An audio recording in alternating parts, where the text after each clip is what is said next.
بسم اللہ الرحمن الرحیم۔ میں ہوں ملک ناصر افغان اور آپ دیکھ رہے ہیں المرجان وائس۔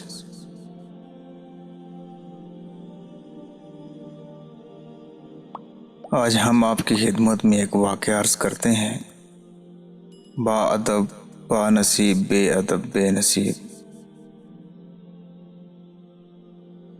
ایک بار حضرت بہلول رحمۃ اللہ علیہ کسی نخلستان میں تشریف رکھتے تھے کہ ایک تاجر کا وہاں سے گزر ہوا۔ وہ آپ کے پاس آیا اور سلام کر کے مؤدب سامنے بیٹھ گیا اور انتہائی ادب سے گزارش کی، تجارت کی کون سی ایسی جنس خریدوں جس میں بہت نفع ہو؟ حضرت بہلول رحمۃ اللہ علیہ نے فرمایا کہ کالا کپڑا لے لو۔ تاجر نے شکریہ ادا کیا اور الٹے قدموں چلتا واپس چلا گیا۔ جا کر اس نے علاقے میں دستیاب تمام سیاہ کپڑا خرید لیا۔ کچھ دنوں بعد شہر کا بہت بڑا آدمی انتقال کر گیا۔ ماتمی لباس کے لیے سارا شہر سیاہ کپڑوں کی تلاش میں نکل کھڑا ہوا۔ اب کپڑا سارا اس تاجر کے پاس ذخیرہ تھا۔ اس نے منہ مانگے داموں فروخت کیا اور اتنا نفع کمایا جتنا ساری زندگی نہ کمایا تھا،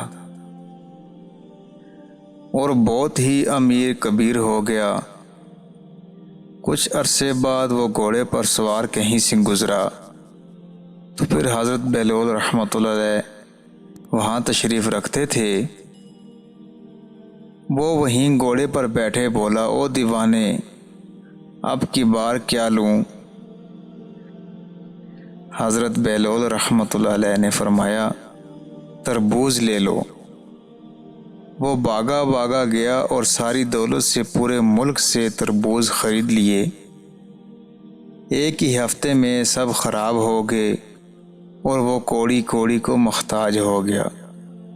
اسی خستہ حالی میں گھومتے پھرتے اس کی ملاقات جب بہلول رحمۃ اللہ علیہ سے ہوئی تو اس نے کہا، یہ آپ نے میرے ساتھ کیا کیا؟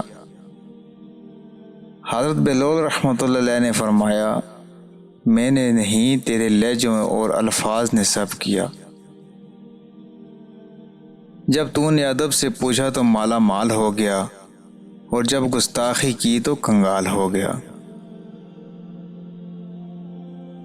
ناظرین گرامی، ہمارے اوپر جو بھی حالات، جو بھی پریشانیاں آتی ہیں، وہ ہمارے اپنے کیے ہوئے گناہ، ہمارے رویے اور ہمارے معاملات کی وجہ سے آتی ہیں، جنہیں ہم سمجھ نہیں سکتے۔ لہٰذا اپنے رویوں کا، معاملات کا ہمیں خود محاسبہ کرنا چاہیے تاکہ آنے والی پریشانیوں سے بچ سکیں۔ اللہ کریم سے دعا ہے کہ اللہ کریم ہم سب کو صحیح سمجھ کی توفیق نصیب فرما دیں۔ آمین۔